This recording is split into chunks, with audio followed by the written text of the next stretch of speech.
नमस्कार दोस्तों, आज की वीडियो में हम बात करेंगे विकास को प्रभावित करने वाले कारक अर्थात फैक्टर्स अफेक्टिंग डेवलपमेंट।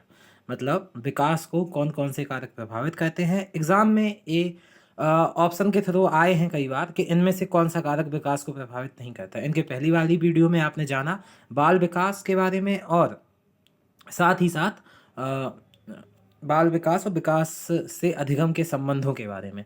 आज हम जानेंगे विकास को प्रभावित करने वाले कारकों के बारे में। तो सबसे पहला कारक है वंशानुक्रम। वंशानुक्रम से आप समझ सकते हैं कि जैविकीय कारक है, क्योंकि ये बायोलॉजिकल चीज़ है। वंशानुक्रम के किस वंश से आप आ रहे हैं, माता पिता जो हैं उनके गुण आप में आएंगे, तो वो वंशानुक्रम। जैसे आपने देखा होगा, यदि माता पिता गोरे हैं तो बच्चा भी गोरा होता है कई बार।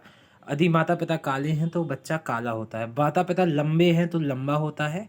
छोटे माता पिता है तो उनकी संतान भी छोटी होती है। जैसे कि यहाँ पे लिखा हुआ है, माता पिता लंबे, लंबी तो संतान लंबी। तो एक एग्जाम्पल में आपको समझ में आया होगा कि किस प्रकार ये वंशानुक्रम प्रभावित करता है। अब यहाँ पे ध्यान देने योग्य कुछ शब्द हैं, जैसे तर्क शक्ति वंशानुक्रम से ही आती है, बुद्धि वंशानुक्रम से ही आती है। आपने देखा होगा कि आईएएस का बेटा आईएएस, मतलब थिंकिंग वैसी होती है। समस्या समाधान आता है संतान में, और ग्रहण शक्ति, ये सारी चीज़ें वंशानुक्रम से आती हैं। याद रखिएगा, कई बार लगता है हमें ये कि वंशानुक्रम से नहीं आता होगा, पर ये सारी चीज़ें आपकी वंशानुक्रम से आती हैं। इसको ये याद रखिएगा आप। तर्क शक्ति हो गई, बुद्धि हो गई, समस्या समान, ग्रहण शक्ति। बुद्धि कई बार पूछा भी गया है कि वंशानुक्रम कारक है, वंशानुक्रम से आता है। ठीक है, नेक्स्ट है आपका परिवेश, पर्यावरण या वातावरण बोले हम, और पोषण। पोषण भी बोलते हैं, इसको याद रखिए, कई बार इंग्लिश में पूछा गया है। न्यूट्रिशन, इसको ही वातावरण बोला जाता है। ये आपका एनवायरनमेंट से रिलेटेड है कि परिवेश कैसा है बच्चे का। जैसे कि एग्जाम्पल दिया हुआ है यहाँ पे सानिया मिर्जा और सेरेना विलियम्स का। अब सानिया मिर्जा और सेरेना विलियम्स जो हैं दोनों ही टेनिस खिलाड़ी हैं, पर किस वातावरण में, एक आती है अमेरिका से और एक आती है भारत से। यहाँ की जलवायु का फर्क दोनों में पड़ता है, दोनों की मेहनत में ये फर्क साफ तौर पे दिखाई देते हैं। आप क्रिकेट में एग्जाम्पल ले लीजिए, क्रिस गेल का और विराट कोहली का। इनका वातावरण अलग है, इसलिए इनकी मेहनत में इनके शरीर बनावट में अलग अलग वो पाया जाता है। तो विकास में इनके वातावरण का यह प्रभाव देखा जाता है। तो जैसे कि आप अंतर से समझ पाएंगे। तो परिवेश वातावरण में किस प्रकार होता है, जैसे आंतरिक व वाह दोनों कारकों से प्रभावित करता है। आंतरिक व वाह दोनों प्रकार से प्रभावित करता है, ये आप समझ पाए होंगे कि जो परिवेश है या वातावरण है या पोषण है, वो आंतरिक व बाह्य दोनों प्रकार से प्रभावित करता है। बाह्य रूप से मतलब आपका स्ट्रक्चर कैसा होगा, और आंतरिक रूप से कि आपका खान पान कैसा होगा। तो ये सब चीज़ें आंतरिक रूप से भी आपका सोचते क्या हो आप, ये भी तो वातावरण आपका डिसाइड करेगा ना। तो ये सारी चीज़ें। तीसरा है लिंग। पहला आपको समझ में आया वंशानुक्रम, दूसरा वातावरण, तीसरा लिंग। लिंग किस टाइप से प्रभावित करता है, जैसे कि एग्जाम्पल यहाँ पे लिया हुआ है, बालिकाओं में मानसिक एवं यौन परिपक्वता बालकों से पहले आती है, फिर भी सामाजिक लिंग पक्षपात की वजह से विकास धीमा हो जाता है। आपने देखा होगा कि बच्चों को स्वतंत्रताएं, मतलब लड़कों को स्वतंत्रताएं ज़्यादा रहती हैं कंपैरिजन टू लड़कियों की तुलना में। आज भी बहुत जगहों पे सेम यही स्थिति है। तो इस स्थिति के कारण लिंग उसमें अपना जेंडर बोलें इसको, तो जेंडर अपनी भूमिका निभाता है विकास में। क्योंकि देखिए, अब जब बालिकाओं में मानसिक और यौन परिपक्वता बालकों से पहले आ गई, परंतु जो सामाजिक लिंग पक्षपात हो रहा उसके कारण लड़कियों को आगे जाने का मौके या निकलने का या लोगों से मिलने के कम मिले मौके।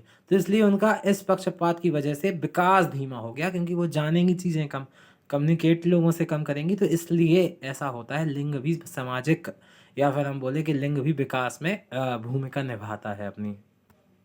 उसके बाद है आयु। आयु तो सीधे सीधे समझ में आती है कि किसी की आयु ज़्यादा तो उसको ज़्यादा अनुभव, तो उसका विकास ज़्यादा, और किसी की आयु कम तो उसका विकास कम। जैसे यहाँ लिखा हुआ एग्जाम्पल है, बालक में आयु वृद्धि के साथ साथ शारीरिक विकास की गति एवं स्वरूप में भी परिवर्तन होता है, मानसिक विकास में भी प्रभाव पड़ता है। तो ये बहुत सिंपल बात है कि आयु जितनी बड़ी होगी उतना विकास ज़्यादा होगा। फिफ्थ है आपका आर्थिक स्थिति।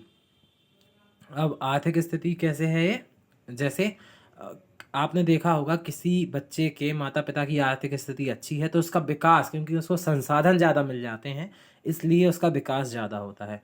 और किसी माता पिता के बालक की या किसी माता पिता की आर्थिक स्थिति कमज़ोर है तो उसके बालक को वैसे संसाधन नहीं मिल पाते कंपैरिजन टू अन्य बालक जिसको मिल गए हैं वो साधन, तो उसका विकास अवरुद्ध होता है, कई चीज़ें नहीं सीख पाता है बालक। छठवां है संस्कृति। संस्कृति कैसे प्रभावित करती है? तो अब जैसे कि 99% आविष्कार पश्चिमी सभ्यता में हुए, यूरोप में हुए। हमारे यहाँ क्यों नहीं हुए? क्योंकि हमारी संस्कृति रही रूढ़िवादी। हमारे यहाँ उतने आविष्कार नहीं हुए क्योंकि वहाँ संस्कृति ही वैसी थी, इसलिए विकास वैसे हुआ, लोगों की सोच वैसे हुई। ऐसे आप समझ सकते हैं छठवां, संस्कृति कैसे विकास को प्रभावित करती है। उसके बाद है सातवां, बुद्धि। अब बुद्धि जैसे कि आपने पढ़ा था कि ये काय से आती है? वंशानुक्रम से आती है। पर जैसे अब बुद्धि कैसे प्रभावित करती है? कुशाग्र बुद्धि वाले बालक मंद बुद्धि बालकों की अपेक्षा शीघ्र बोलने चलने लगते हैं, चीज़ें जल्दी सीखते हैं, तो ज़्यादा विकास कर पाएंगे यदि बुद्धि अच्छी है तो। नेक्स्ट है आपका प्रजाति। प्रजाति में अब कैसे समझ सकते हैं? इसमें एक प्रयोग किया था कार्ल पियर्सन ने, बुद्धि परीक्षण किया था नीग्रो प्रजाति में और गोरे अमेरिकन में। तो यहाँ देखा गया कि नीग्रो प्रजाति की अपेक्षा गोरे अमेरिकन की जो बुद्धि है वो तीव्र ही पाई गई ज़्यादातर केस में। तो एक प्रजाति है कि एक कम्युनिटी आती है तो उस कम्युनिटी के अनुसार वैसा उसमें बुद्धि लब्धि स्तर पाया गया या फिर उसका विकास की दर वैसी रही। राष्ट्रीयता, राष्ट्रीयता से कैसे आती है? जैसे आप राष्ट्रीयता से समझ पाएंगे कि चीन के लोग और यहाँ पे मान लीजिए आप भारत के लोग, तो राष्ट्रीयता से उसकी राष्ट्रीयता अलग है और यहाँ की राष्ट्रीयता अलग है, तो लोग अलग अलग चीज़ें सीखते हैं राष्ट्रीयता से। ये आप समझ सकते हैं कि यहाँ के लोगों ने भाषा अलग सीख ली, उनका विकास अलग है, वहाँ का कल्चर अलग है। इन सब चीज़ों से विकास बहुत ज़्यादा प्रभावित होता है किसी भी बच्चे का या किसी भी मनुष्य का। 10वां है आपका बीमारी या भयंकर चोट के कारण। बीमारी या भयंकर चोट, अब इसमें आप कैसे समझ सकते हैं कि लंबी बीमारी या भयंकर चोट के कारण बालक का विकास अवरुद्ध हो जाता है। अब इसको आप समझ सकते हैं, लंबी बीमारी, बहुत लंबे समय से यदि बीमारी है किसी में, बच्चे में, या भयंकर चोट है तो उसके कारण विकास बालक का अवरुद्ध हो जाएगा। कोई बच्चा बीमार रहेगा तो उसका विकास करने वह असमर्थ रहेगा, कई चीज़ों में वह है पार्टिसिपेट नहीं कर पाएगा। तो इससे आप समझ सकते हैं। पोषण एवं कुपोषण, किसी बच्चे को खाना अच्छा मिल रहा है, किसी को नहीं मिल रहा है, इससे आप उससे भी समझ सकते हैं आर्थिक स्थिति के माध्यम से। या फिर पोषण है कुपोषण, पोषित भोजन कोई कर रहा है ग्रहण, कोई कुपोषित है बच्चा, तो उसके विकास में ऑटोमेटिक प्रभाव पड़ेगा, ये आप भी समझ सकते हैं बड़े आराम से। उसके बाद है जन्मक्रम। जन्मक्रम से आप समझते हैं जैसे प्रथम बालक की अपेक्षा दूसरे व तीसरा बालक का विकास तीव्र होता है, क्योंकि बाद के बालक अपने पूर्व जन्मे बालकों के से अनुकरण द्वारा अनेक बातें शीघ्रता से ग्रहण कर सकते हैं।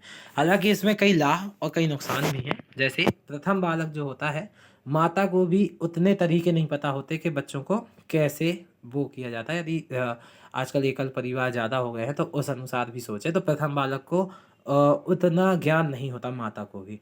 और दूसरा बालक जब होता है तो वह अनुभव हो जाता है एक बच्चे के पालने का। और जो दूसरा बालक है वो प्रथम बालक के साथ रह के उससे अनुकरण से ज़्यादा चीज़ें सीखता है, परंतु जब प्रथम बालक था उसके लिए कोई मौजूद नहीं था जिससे कि वो ज़्यादा अनुकरण कर पाए। फिर है अंतःस्रावी ग्रंथियाँ। अब इससे है यदि एक ग्रंथि या रस का स्राव, एक नहीं यहाँ ए होना चाहिए था, यदि एक ग्रंथियाँ रस का स्राव ठीक तरह से ना करें तो बालक का विकास अवरुद्ध हो जाएगा। अंतःस्रावी ग्रंथियों की बात कर रहे हैं यहाँ पे कि किसी भी आप देखे होंगे कि जिसका हार्मोनल इम्बैलेंस होता है तो उसकी मानसिक एवं शारीरिक स्थिति वैसे भी ठीक नहीं होती और कई चीज़ों में असहज महसूस करता है बच्चा। फिर है खेल व व्यायाम। अब आपने देखा होगा, कई बार आपने सुना भी है खेल व व्यायाम क्या है। जैसे स्वस्थ शरीर में ही स्वस्थ मस्तिष्क का निवास है, तो ये हमेशा से कहा जाता रहा है कि स्वस्थ शरीर में स्वस्थ मस्तिष्क का निवास होता है। क्यों? क्योंकि खेल और व्यायाम से भी अपना, क्योंकि बॉडी और मानसिक लेवल और शारीरिक लेवल आपस में जुड़ा होता है, तो दोनों एक साथ चलते हैं। तो ये आपको समझ में आया हो। तो 15th है शुद्ध वायु व प्रकाश। कोई बच्चा दिल्ली में रह रहा, उसको अशुद्ध वायु ज़्यादा मिल रही, हालांकि केवल वायु से नहीं होता, कोई बच्चा गांव में रहता वो शुद्ध वायु व प्रकाश, तो उसकी हेल्थ में ज़्यादा सही रहेगी जो बच्चा ज़्यादा शुद्ध वायु व प्रकाश में रहता है। जो बालक नहीं रहता, गंदगी में रहता है, तो उसमें नहीं रहेगी, विकास की दर थोड़ा कम रहेगी। नेक्स्ट है परिपक्वता। परिपक्वता उम्र से आप समझ सकते हैं कि जैसे जैसे व्यक्ति परिपक्व होता है उसमें विकास अच्छा होता जाता है, जो कम परिपक्व होगा उसमें विकास कम होगा।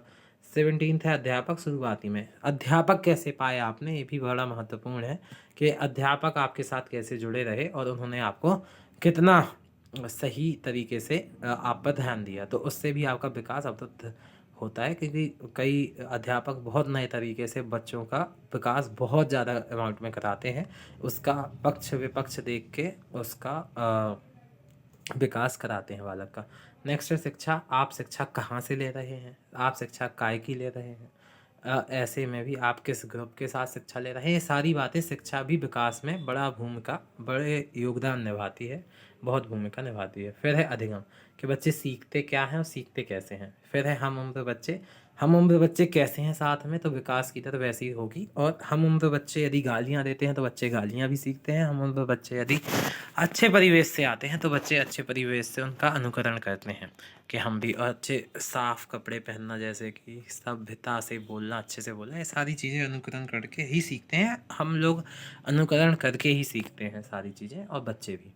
फिर है परिवार। कैसे परिवार से आते हैं। संयुक्त परिवार का बच्चा और एकल परिवार के बच्चे के विकास में बहुत डिफरेंस होता है, क्योंकि एकल परिवार के बच्चे का मिलना लोगों से कम होता है, और संयुक्त परिवार का बच्चा ज़्यादा लोगों के संपर्क में रहता है, तो ज़्यादा चीज़ें वो सीखता है हर एक के अनुकरण से।